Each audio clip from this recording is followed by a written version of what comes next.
Las vidas son vidas necesitadas de Dios. ¿Está de acuerdo conmigo? Tenemos muchísima necesidad de Dios. Yo quiero hablarte acerca de un cambio, de una actitud que debe de existir en nosotros, la metamorfosis, ¿no? Usted sabe que una metamorfosis es el cambio de ciertas especies que nacen de una manera, pero conforme se van desarrollando, llegan a tener algo maravilloso. Hay un término para poder encontrarlo, dice transformación. La metamorfosis es la transformación que experimentan determinados animales en su desarrollo biológico y que afecta no solo a su forma, sino también a sus funciones y a su modo de vida. Quiere decir, nacen de una forma, pero llegan a la conclusión de su vida como algo más maravilloso. En lo concerniente a lo humano es el cambio, la transformación de una cosa en otra, especialmente el que es sorprendente o extraordinario y afecta a la fortuna del carácter o el estado de una persona. Quiere decir, a veces son vulnerables, pero después cuando terminan llegan a ser completamente gloriosos. Quiere decir, pasan de lo ordinario a lo extraordinario. Pues tú cuántas veces has visto un capullo o recuerdas en tu infancia haber ido a los árboles a buscar un capullito y de repente ese capullito era abierto y salía por ahí una oruga y empezabas a tratar de verla cómo se desarrollaba. Con el paso de los días, eso ordinario que se ve un gusanito, porque no todos tienen el buen efecto de observarlos. Hay algunos que sienten hasta como que la piel se les pone un poco erizada por ver a un animalito de esos. Pero con el paso de los días, esa pequeña oruga se convierte en una hermosa mariposa. O sea, del ordinario pasan a algo extraordinario. Y yo creo que así, en cierta manera, es como una tipología de la vida del cristiano, que pasamos del ordinario a lo extraordinario. ¿En qué sentido? En que vivíamos en un mundo completamente lleno de oscuridad, en unas vidas llenas de dolor, de ansiedad, de quebranto, y de repente venimos a los pies de Cristo y Él cambió nuestra tristeza en baile. ¿Cuántos dicen amén? Él quitó nuestro dolor, nuestra aflicción. Él rompió con el yugo de la esclavitud que nos tenía sometidos. Él cambió nuestra vida y nuestro carácter en una vida diferente. Entonces, ahora estamos viviendo una vida completamente diferente. Quiere decir que esa metamorfosis debe de ser una realidad en cada uno de nosotros. Cierra tus ojitos un momento y dile, Señor, ¿qué me quieres enseñar? ¿Qué me quieres decir? ¿O qué quieres afirmar en mí? Porque a lo mejor muchas cosas de estas tú ya las dominas, las sabes por ya de una forma de memoria, las tienes bien arraigadas en tu corazón, pero posiblemente algo dentro de todo lo que vamos a escuchar puede ser lo que cambie o lo que haga un impacto en tu corazón. Padre, en el nombre de Jesús, esta tarde nos acercamos delante del trono de tu gracia para darte bondad, para pedirte que tú, con tu gran misericordia, toques nuestras vidas, nos hagas entender la función que tenemos de vida en este tiempo y sobre todas las cosas, que tu mano esté sobre nuestras vidas. Todo esto te lo pedimos en el nombre de Jesús y todos podemos decir amén, amén, amén. La Biblia, que es la palabra de Dios, tiene muchos consejos para nosotros. A veces la Biblia es el libro olvidado y la verdad es que para nosotros debe de ser como el manual para poder saber cómo realizar nuestra vida, de qué manera poder desenvolvernos. Posiblemente hay muchas cosas que podríamos nosotros evitar, que después llegan a ser dolorosas o que pueden ser momentos críticos si nosotros pudiéramos tomar en consideración lo que dice la palabra. Porque la palabra es como un manual, o sea, Él te va a decir por dónde ir, por dónde caminar, qué hacer, qué medidas tomar, cómo detenerte ante las advertencias que tiene, de qué forma darte una libertad para que tú no rompas los linderos, para que tú puedas vivir en una zona de tranquilidad A lo mejor vas a tener muchas pruebas, muchas luchas, muchas inquietudes, a lo mejor vendrán sobre de ti severos problemas que sin la ayuda de Dios no vas a poder salir adelante. Tiene que estar Dios contigo. ¿Por qué? Porque Él puede hacer mejor todas las cosas. ¿Estás consciente de eso? Él puede ayudarnos para que tengamos esa fortaleza. Aquí el apóstol Pablo dice de la siguiente manera, en 2 de Corintios capítulo 3, verso 18. Dice, pero nosotros todos, refiriéndose a cada uno de nosotros, dice, con el rostro descubierto contemplamos en un espejo la gloria del Señor. Cuando tú vienes a la Escritura, déjame decirte que tú estás viendo realmente el espejo tuyo, estás viendo tu vida, porque en la Biblia, en la palabra, siempre vas a encontrar alguna advertencia, alguna sugerencia, algún mandamiento, alguna insinuación de Dios para contigo. ¿Estás consciente de eso? La palabra de Dios nos guía, ¿no? Dice la Escritura, es lámpara a mis pies tu palabra y lumbrera mis caminos. Y también la Biblia te advierte, ¿para qué? Dice la Biblia que en todo tiempo tus vestidos sean sin mancha, o sea, que sean blancos, sin mancha. También dice la Escritura, procura no pasar los linderos antiguos, quiere decir no retroceda. Siempre hay algo que en la Biblia te deja ver que te está deteniendo o que está tratando de advertirte acerca de los peligros. Cuando tú manejas, por ejemplo, vas en una carretera donde se acaba el asfalto y empieza la tierra o la arena suelta, que están en trabajo, y de repente hay algunos conos o hay algunas luces que te están diciendo, detente, o sea, ten cuidado, hombres trabajando, maneja con precaución, disminuye tu velocidad, haz un alto total para que puedas ir de una forma segura. En la Biblia encontramos toda esa influencia que para nosotros es como las luces rojas o verdes, ya sea unas para avanzar, otras para detenernos. Y aquí dice la Escritura que nosotros, al ver nuestro rostro en el espejo, o sea, en la palabra, estamos siendo transformados a la misma imagen de la gloria, de gloria en gloria para el Señor Jesucristo. Dice, como por el Señor el Espíritu. Quiere decir que Dios quiere que nosotros también suframos o tengamos una metamorfosis, que seamos transformados a la imagen del Dios Todopoderoso. Es más, Él quiere que cuando nosotros vayamos a su presencia podamos llegar a tener un cuerpo como el que Él tuvo el día que fue llamado delante de su Padre. Dice que seré un cuerpo glorificado. Los que estén durmiendo en la tumba, dice, resucitarán primero con un cuerpo renovado, con un cuerpo transformado. Se acabará el dolor, se acabarán las enfermedades, se acabará el quebranto, todos estaremos a la estatura del varón de Dios, que es Cristo, todos llegaremos a ser iguales a Él. Pero en este mundo tenemos que ir creciendo en una transformación para ser cada día más idénticos a Jesús. Amén. Él es el ejemplo a seguir. Aunque ha habido muchos hombres en la historia que dejaron una huella completamente imborrable, ninguno de ellos llegó a tener la capacidad que tuvo Jesús. Por ejemplo, Moisés no entró a la tierra prometida. Elías tuvo que ser arrebatado porque en un momento sintió que ya no podía seguir adelante. Muchos hombres quedaron antes de cumplir con todo lo que Dios quería, pero cuando vino Cristo, dice la Escritura, que Él fue el varón de dolores, experimentado en quebrantos, que dice la Escritura que en Él no había mancha alguna y que Él era el varón perfecto, el único, el Dios verdadero. Y desde el Génesis hasta el Apocalipsis siempre se habló acerca de Jesús. Jesús es el ejemplo a seguir. Entonces, el hombre, cuando empieza su vida de transformación, en primer lugar es porque toma la medida o toma la iniciativa de seguir a Jesús.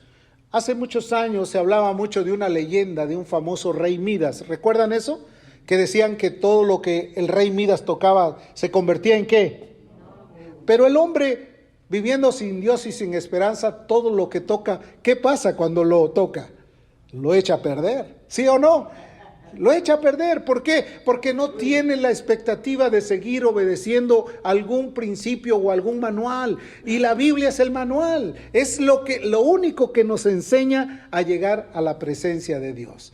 Todos los manuales o todas las cosas que tú compras ahora que está de moda, las compras por internet, te llegan en una caja, las llevan hasta tu casa, tú tienes que abrirlas. Si es un mueble, lo tienes que armar. Y yo recuerdo que un día estaba con el hermano Cristóbal armando las televisiones para traerlas para acá y de repente ya nos sobraban piezas. ¿Por qué? Porque nos aventuramos a decir, vamos a armarlas, vamos a ponerlas en práctica y de repente se nos olvidó algo, el manual. El manual es el único que nos puede guiar y llevar a que hagamos las cosas completas, ¿verdad? Se cuenta que Benjamin Franklin, quien fue uno de los mayores escritores de la Constitución americana, dicen que él en su intimidad pues tenía muchos problemas, o sea, sufría de muchos problemas por los pecados que emanaban de su vida. Eso lo escribió él en su autobiografía y él decía de la siguiente manera que a pesar de que era un hombre disciplinado, él sabía que había algo que él no podía cumplir completamente. Entonces, él decidió un día decirle a Dios, aquí están, hizo una lista de todos sus pecados que él supuestamente había descubierto y dice, y fue a la presencia de Dios y se los ofreció y le dijo, Señor, yo no puedo con todo esto, ayúdame. Y entonces luchó hasta que venció y él terminó haciendo una vida completamente diferente. Muchos de nosotros sabemos cuáles son los problemas que afectan nuestro caminar. A veces no son problemas morales, a veces no son problemas exagerados, pero sí son problemas en la falta de control, en la falta de detener nuestras palabras. ¿No dice la Biblia que en las muchas palabras no falta el pecado? A veces hablamos demasiado, a veces no queremos controlar nuestras emociones y nos airamos rápidamente. Hay ocasiones que queremos obtener algo y luchamos de una manera desmedida, olvidando que hay algo más importante que es el amor de Dios para nosotros. Y empezamos a luchar en nuestras fuerzas. Hay ocasiones que Dios nos tiene que detener y nos dice, detente, y empiezan a suceder cosas que nos hacen poner un freno y decir, ¿qué está pasando conmigo? Dios siempre tiene la medida justa y especial para cada uno de nosotros. Entonces, ser una persona consciente de su necesidad, ser una persona consciente de los sufrimientos o de los problemas que le aquejan, es verdaderamente de gente inteligente. Por ahí dicen que es de sabios reconocer errores. Y a veces cuando no los reconocemos, estamos muy arraigados y vemos el mal en todos. Por esa razón Jesús en alguna ocasión tuvo que llamarle la atención a la gente que se creía muy religiosa, porque les dijo que no veían la viga que traían en el ojo, sino que estaban observando la paja de los demás. No podemos juzgar a nadie si nosotros estamos cometiendo la misma falta. No podemos decirle a alguien cambia cuando nosotros no estamos dispuestos a cambiar. Sin embargo, la presión de la generación religiosa te hace pensar que como tienes algún conocimiento, aunque sea mínimo o máximo, ya tenemos casi la capacidad de llamar a todos pecadores, sin darnos cuenta que cuando nosotros estamos viendo a alguien, debemos de ponernos en ese lugar para juzgar con una medida justa y con una medida de paz y de tranquilidad. No hacer las cosas de una manera desmedida.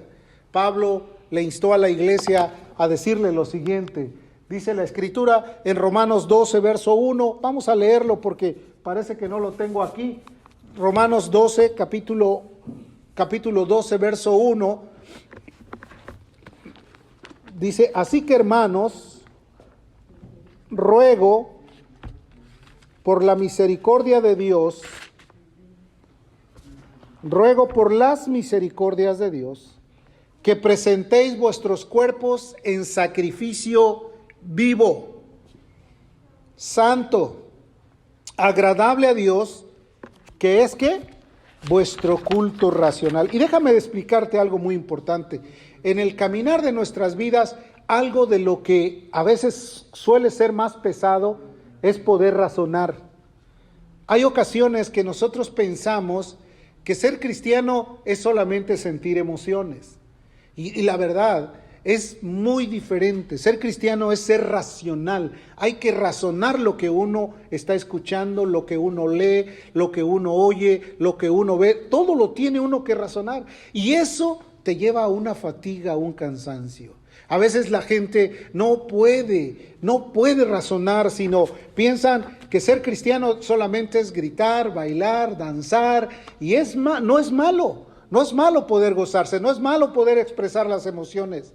Lo que es más importante es que podamos razonar, dice, que podamos presentar vuestros cuerpos en sacrificio vivo, santo, agradable a Dios, que es vuestro culto racional. Y el versículo 2 dice, no os conforméis a este siglo. ¿A qué quiere decir? No te iguales a la gente de aquí, de este mundo. No os conforméis a este siglo, sino transformaos. Y vuelve a surgir la palabra que leímos hace un momento. Vuelve a surgir la palabra metamorfosis. Esa palabra transformaos quiere decir que haya una metamorfosis en nosotros. Transformaos, dice, por medio de la renovación de vuestro entendimiento. Querido hermano, el mundo no es un mundo pensante. Por esa razón, la gente no quiere buscar a Dios, porque no le gusta pensar, no le gusta razonar lo que vive. Le gusta solamente decir, yo soy parte de. Y es terrible porque eso encierra una gran cantidad de personas. No estoy generalizando, porque dentro de nuestro mundo también hay gente que le gusta razonar todo, ser muy analítico. ¿Por qué dijo esto? ¿A quién se lo está diciendo? Y lo empieza a aplicar como pensando, ¿es algo que me está hablando a mí o es algo que le corresponde a fulano de tal? La gente que piensa dice, no, yo creo que eso me tiene que dejar a mí algo de información y también algo que yo pueda cambiar mi manera de ser. Dice, para que comprobéis cuál sea la voluntad de Dios, agradable y perfecta. Tú no puedes entender la voluntad de Dios agradable y perfecta si no razonas lo que escuchas. ¿Cómo ves? Tú no puedes comprender la voluntad de Dios si tú no estás consciente de razonar lo que Dios quiere contigo. En este mundo hemos vivido en un mundo donde todos son moldes, ¿cierto o no es cierto? A veces la gente sigue a cierto personaje. ¿Por qué crees que en el mundo los estadios están más llenos donde hay fútbol, donde hay box, que en una iglesia? ¿A qué se debe? ¿Te has puesto a pensar? Porque ahí hay emoción, ¿sí o no? Ahí hay emoción, ahí hay gritos, ahí hay desgarre de gargantas. Y en la iglesia cuando dicen, ¿cuántos dan gloria a Dios? Amén. O sea, hay una gran diferencia. Hay una gran diferencia porque la gente no razona, porque a veces está muy ocupada. Dejé los frijoles en la lumbre, o no apagué mi carro, o cualquier cosa viene a tu mente, porque si en eso estamos conscientes, nuestra lucha no es contra carne ni contra sangre, sino contra principados y potestades. Algunos a lo mejor están pensando, ay, qué calientita de estar la cobija así, ¿verdad? O sea, volteando para ver a otro lado, para no evitar el tener un razonamiento de lo que Dios quiere para nosotros. Y entonces a veces seguimos ciertos moldes, nos encajamos en un molde porque somos gente que somos sujetos a seguir ejemplos. Entonces, si hay alguien que por ahí está destacando, ya sea en la música, en el baile, en el box, en el deporte, en la comedia, entonces esos son los puntos atractivos para el hombre, porque queremos seguir moldes, pero no queremos seguir el mejor molde que hay, que es el Dios del cielo para nosotros. Entonces, no somos distintos a la gente de allá afuera. A veces aquí en la iglesia, pues nosotros también estamos tratando de salir de la estantería para ver a quién seguimos de molde. No, déjame decirte que tú tienes un ejemplo a seguir y ese ejemplo se llama Jesucristo. Si tú escogieras cualquier revista, te vas a dar cuenta que lo que llama más la atención es la figura, el modelo, la expresión, porque apela a tu razonamiento. porque te hace volar en despierto pensando que, ay, yo quisiera ser como este o quisiera ser como este otro. No, querido hermano, nuestro ejemplo a seguir se llama Jesucristo. Los editores de las revistas, los publicistas, las gentes que hacen mercadotecnia, las personas que realizan ciertas encuestas, buscan cuál es la conducta de la gente y después empiezan a enviar al mercado algo que les va a ser atractivo. Claro está, porque con eso está apelando al razonamiento. La gente que se le antojan las bebidas o todas las cosas, tú te has dado cuenta, las imágenes, cómo perturban la mente. Porque, por ejemplo, si te ofrecen una bebida que la ves ahí en un cristal transparente, sudorosa, y ya la gente se está emocionando que se va a ir a sentar a tomar algo de eso. Y a veces no tiene ni para comprar los huevos. Entonces estamos conscientes de que todo apela al razonamiento de la gente, o la figura de una persona, ya sea de un hombre o de una mujer. Hermanos, tenemos que transformarnos para poder llegar a ser como Él quiere que seamos. Amén. ¿Sabes por qué? Si no hay una transformación, entonces nuestra vida no va a llegar a la satisfacción total. ¿A qué me refiero? La satisfacción total de estar completo, de saber que Cristo es tu todo, es tu guía, es tu maestro, es tu Señor, tu Salvador, tu pastor, tu luz, el que ilumina tu camino, el que te acompaña en tus momentos de necesidad, el que no te deja estar solo, el que extiende tu mano para que cruces el lugar más difícil. Él es el todo para nosotros. Pero cuando esas cosas no las razonas, entonces te quedas insatisfecho. Y si estás pasando por una prueba, andas buscando a ver quién te la solucione, cuando la Escritura dice, el que a mí viene yo no le echo fuera. Él va a estar dispuesto a ayudarte, Él te va a fortalecer en el momento necesario. Y hay ocasiones que nuestras propias decisiones nos hacen tomar decisiones equivocadas, y de repente estamos ya diciendo, quisiera regresar el tiempo. Es imposible, el tiempo ya no se regresa. Es mejor, Señor, vuélveme a levantar, dame la fuerza para seguir adelante. Entonces, si nos damos cuenta de que hay alguna carencia, nosotros sabemos quién es el que la puede dar. ¿No dice la Biblia que mi Dios pues suplirá todo lo que haga falta conforme a sus riquezas en gloria? Amén. ¿No te va a dar lo que te hace falta? Es más, te voy a decir algo, como Jesús le dijo a los discípulos de una forma irónica. Le dijo, si Dios tiene cuidado de las aves, ¿a poco no va a tener cuidado de ti? Hermano, te va a dar. Dice la Escritura, las zorras, las aves tienen nidos, las zorras tienen guarida, pero el Hijo del Hombre no tiene dónde recostar su cabeza. Él te va a dar lo que te haga falta, lo que tú necesitas. Idealicemos la vida de Cristo, hermano. Idealicemos el caminar con Jesús. Si alguien sabe que hay un patrón en este mundo, no es el patrón humano, sino aquel que siempre paga bien, que es el Señor Jesús. Amén. La metamorfosis tiene que ser una realidad. Vamos a ver lo que dice el siguiente pasaje. Segunda de Corintios, capítulo 5, verso 17. Es un texto conocidísimo. Lo decimos, lo repetimos, no, nos acordamos, y a veces hasta nos olvidamos que decir que en paz me acostaré para que así mismo dormiré. Y dices ¿no? De modo que si alguno está en Cristo, nueva criatura es.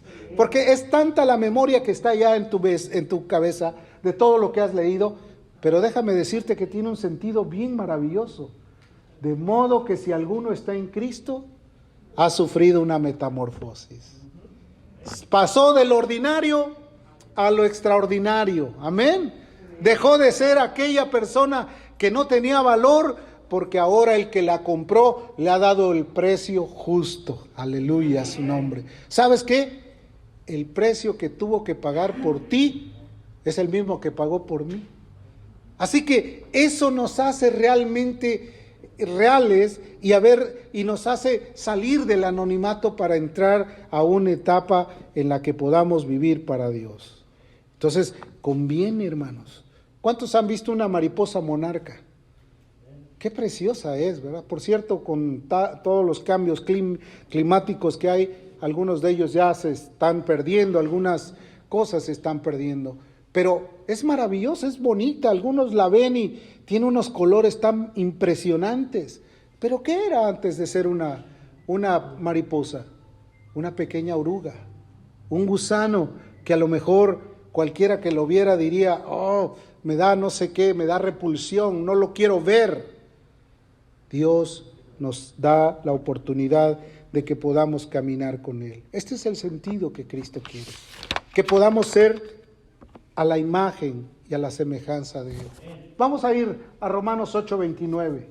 Dice, porque a los que antes conoció, también los predestinó para que fuesen hechos conforme al Hijo de Dios, a la imagen de su Hijo, para que Él sea el primogénito entre muchos hermanos. ¿Qué te parece? Déjame explicarte algo. Antes de que tú vinieras aquí, Dios ya te había visto. Y hay unas historias fascinantes. Por ejemplo, de un hombre llamado Natanael, que llegó Felipe y le dijo, oye, he encontrado al Mesías, está allá, mira, es este hombre, es Jesús de Nazaret. ¿Y sabes cuál fue la respuesta de este hombre que estaba ahí? Le dijo, ¿de Nazaret puede salir algo bueno?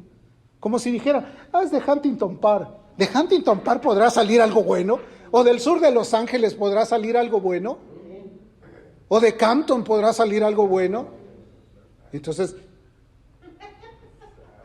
Jesús viene y se le presenta a él y le dice, he aquí un verdadero israelita en el cual no hay engaño. Y él se queda sorprendido y le dice, ¿de dónde me conoces? Antes que te dijeran, yo te vi. Nosotros fuimos llamados desde antes de la fundación del mundo. Dios sabía que íbamos a estar en este mundo. Nos llamó, dice la Escritura, conforme a la imagen de su Hijo, para que Él sea el primogénito entre muchos hermanos. Nos llamó, Dios tenía un plan para nosotros. El problema está en que a veces nuestra forma de vida nos impide cumplir el plan. ¿Qué plan tiene Dios para ti? ¿Le has preguntado? ¿Qué plan tienes? ¿Querrás que yo sea un señor que ya de viejito me retire, me vaya a mi hamaca y ahí me quede dormido? ¿O que nada más esté peleando con mi esposa? ¿O qué quieres? ¿Qué plan tienes tú para conmigo? El plan que ya no le hagas caso a nadie, que mejor te salgas a caminar por la calle y hablarle a todo mundo de cosas pero que no tienen valor. No, ¿qué plan tiene Dios para ti? ¿Sabes cuál es el plan que tiene Dios? Dios quiere que tú llegues a ser igual a Él. Que puedas caminar en las calles de oro el día que Él te llame. Que puedas vivir para Él con alegría, con regocijo. Que puedas tener la oportunidad de poderle ver a Él en una expresión de gloria como la vieron los discípulos. Jesús en muchas ocasiones escogía a ciertos discípulos y les decía, vengan conmigo, y se iba Él a orar. Y un día estaba orando y de repente dice la Escritura que hubo una transfiguración, algo así glorioso, que de repente Jesús brillaba en medio de ellos y apareció a un lado Elías y del otro lado Moisés. Y ellos estaban tan asustados de ver todo eso, que de repente dijeron, bueno, pues aprovechemos esto, vamos a hacer 3 estatuas, 3 enramadas, una para ti, una para Elías y otra para Moisés. Y Jesús les dijo, no se preocupen de eso. Él les estaba demostrando que en medio de estos 2 hombres que fueron importantes en la historia de la Biblia, estaba Jesús. Quiere decir que Jesús era mayor que la ley de Moisés y Jesús era mayor que los profetas, porque Jesús era el Hijo del Dios viviente. ¿Cuántos dan gloria a Dios? Por eso Pedro dijo, tú eres el Cristo, el Hijo del Dios viviente. Hermano, cuando alguien empieza a declarar quién es Jesús para él, esa persona ha sufrido una transformación, ha dejado de estar pensando en las cosas de este mundo. Y no quiere decir que no te acuerdes que tienes que pagar la renta. Me refiero a que vas a estar pensando en que Dios es tu Rey, tu soberano, el Señor de señores.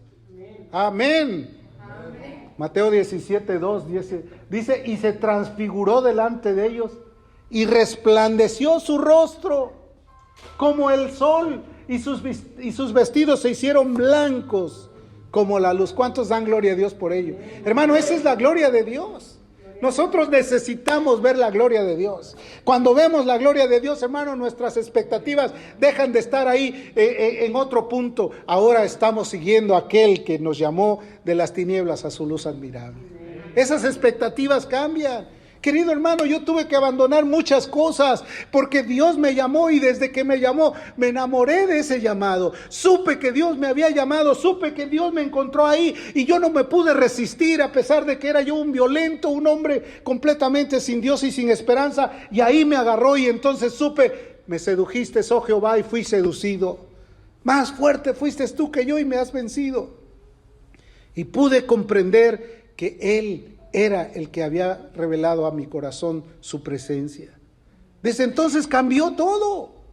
Dejé de hacer todo lo que hacía. Empecé a caminar con Él. Empecé a predicarle a la gente en la calle. Me subí al camión, al metro. Iba a las prisiones a predicar. Estaba siempre dispuesto a predicar el evangelio. Me fui a otros países a predicar porque Dios me había llamado a mí. Pude saber que Él es el que murió por mí, vive en mí y quiere que yo camine a su lado. Amén.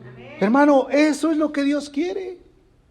Cuando estás en la presencia de Dios y sufres esa transformación o esa metamorfosis, tu rostro es diferente. Sí, mira lo que dice aquí. Y aconteció que descendió Moisés del monte Sinaí con las 2 tablas del testimonio en su mano. Al descender del monte, ¿no sabía Moisés que la piel de su rostro resplandecía? Después que ¿qué? Que había hablado con Dios. Nunca vas a ser igual cuando tengas una experiencia con Dios. Nunca vas a ser igual. Y la gente va a decir, ¿y ahora qué le pasó? ¿Qué le dieron? Porque lo primero que dice la gente del mundo, le lavaron el cerebro. No, querido hermano, Jesús nos lavó con su sangre desde la cabeza a la planta de los pies. Amén. Nos hizo nuevos. Murió por nosotros, nos hizo entender su verdad. Y los del pueblo lo notaron. Cuando alguien tiene una metamorfosis, la gente lo nota. Y si son de tu familia, más. Y si es tu mujer, más. Y si es tu marido, más. Porque va a decir, ¿qué mosca le picó? No, fue el Señor de señores el que se le reveló a su corazón.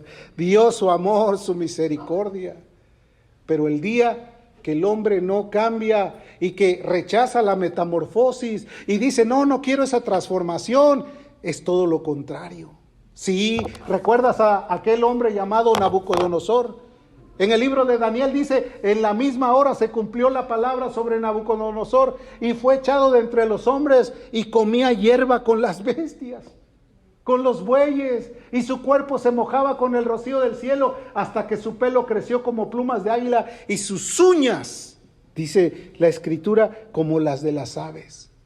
¿Por qué? Porque Dios se le había revelado a Nabucodonosor, Dios le había hablado, Dios le había interpretado todo lo que él tenía como incógnita, como lo que él no podía entender. Vino un hombre llamado Daniel y le reveló de parte de Dios todos los misterios. Y de repente un día ese Nabucodonosor, rey de Babilonia, caminaba por todos los lugares donde estaba su reino y dijo, ¿qué no es esta la gran Babilonia que yo he edificado? Como pensando, yo lo he hecho. Guárdate de pensar que las cosas que tienes como bendición son porque tú te esforzaste, si no es por la pura misericordia de Dios. Si no, acuérdate de lo que hizo David, que un día dijo, a ver, salgan todos y censen al pueblo, cuántos hombres de guerra hay, cuántas batallas hemos ganado, hizo un censo. Y entonces dice la escritura que el Dios del cielo vino y le dijo, hey, momento, ¿qué es lo que quieres? ¿Te van a caer unas plagas o los enemigos van a estar en contra tuya? ¿Sabes por qué? Porque todo don perfecto y toda buena dádiva proviene del Padre de las luces. Si estamos aquí es porque Dios quiere. Si Dios te ha conservado la vida en esta pandemia es porque Dios lo quiso. Si Dios te ha cuidado hasta este momento es porque su amor es grande. Si pasaste por alguna enfermedad terrible en esta pandemia y Dios te guardó, es porque Dios ha tenido de nosotros misericordia. Entonces, querido hermano, Dios nos quiso sacar de lo ordinario. ¿A qué? A lo extraordinario. Una metamorfosis. No quieras salir corriendo aquí volando como mariposa tampoco, sino más bien que te enfoques y puedas decirle a Dios, gracias por todo lo que has hecho conmigo. Amén. Que no se vaya a cumplir la palabra que se le cumplió a Nabucodonosor. Mejor que puedan ver tu rostro brillar porque estuviste en la presencia de Dios. Amén. Que la gente te pueda decir, ¿y ahora qué te pasó? ¿Por qué estás así? Que nuestras mentes estén acomodadas en la presencia de Dios. En la carta a los Hebreos, en el capítulo 11, hay un capítulo exclusivo que los teólogos, los conocedores de la Biblia le llaman el Salón de la Fama de los hombres de Dios. Y ahí se mencionan cada uno de ellos. En Nueva York hay un Salón de la Fama de los beisbolistas. Y ahí están narradas las historias de todos sus acontecimientos, logros, victorias, average de juego que han tenido. Pero en el capítulo 11 habla de todo lo que estos hombres fueron en el tiempo. Y habla de Jefté, habla de Moisés, habla de Gedeón, habla de todos los valientes. ¿Sabes por qué? Porque Dios le da honor a los que con honor caminan en sus brazos. Amén. Un psiquiatra puede decirte, tómate estos medicamentos que son ansiolíticos para que se te calme toda la agitación emocional que traes, para que duermas bien. Te pueden decir eso, pero eso es momentáneo. Dios puede cambiar tu corazón y hacerlo nuevo. Dios puede cambiar tu lamento en baile. Dios puede transformar tu tristeza en alegría. Dios te puede llenar de bendición, aunque ahora vivas en la más oscura penumbra de este mundo y del pecado. Dios puede transformar tu vida porque Él vino a salvar lo que se había perdido. Él es el Todopoderoso. Él es el que hizo los cielos y la tierra. Eliseo admiraba mucho a Elías. Y cuando él estaba ahí, no lo dejaba ni siquiera salir afuera. Porque veía que Elías salía para afuera y decía, yo voy también atrás de ti. Ya, quédate tú ahí, yo voy solo, no me andes cuidando, le decía Elías. Y él decía, no, vive Jehová y vive tu alma, que yo no te voy a dejar. ¿Sabes por qué? Porque Elías era un hombre que tenía una figura gloriosa, porque hacía muchas cosas para Dios. Y Eliseo quería eso. Me extraña que hoy día mucha gente no quiera ser como esos hombres de Dios. Ya todos quieren ser como Superman o el hombre araña. Vayan a venir aquí disfrazados un día. No, hermano, Dios quiere que seas como Cristo, el Cordero de Dios. Como el Rey de Gloria.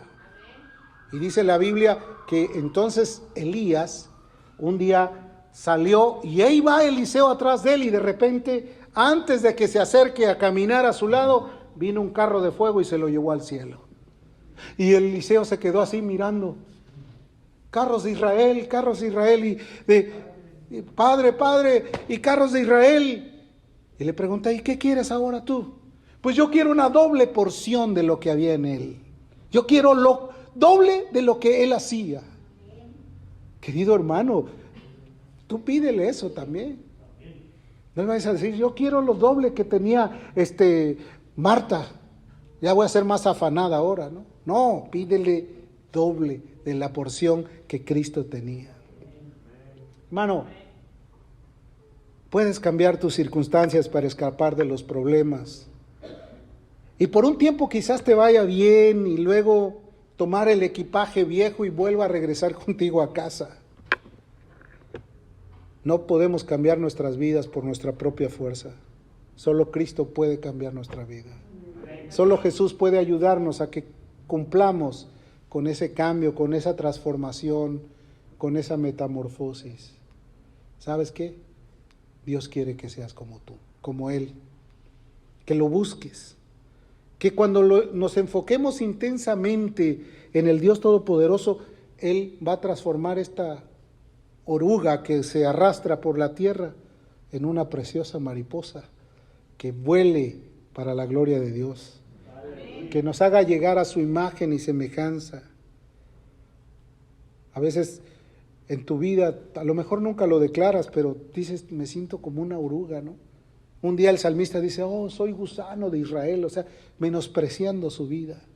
Muchas veces te has sentido así. A lo mejor no lo declaras, pero me siento mal, me siento débil, no tengo fuerza, siempre estoy luchando en contra de los mismos errores, siempre me resbalo en la misma piedra, caigo en el mismo agujero, no puedo salir de aquí. Este es el tiempo de que tú le digas, Señor, toma mi mano y yo quiero ir contigo. ¿Estás de acuerdo? Deja que Jesús te transforme, pero mantén tus ojos en Él. Cierra tus ojos. Cantemos un canto que dice, toma por favor mi mano, Señor, contigo quiero ir. ¿Cuántos quieren ir con Él? ¿Cuántos quieren caminar con Él?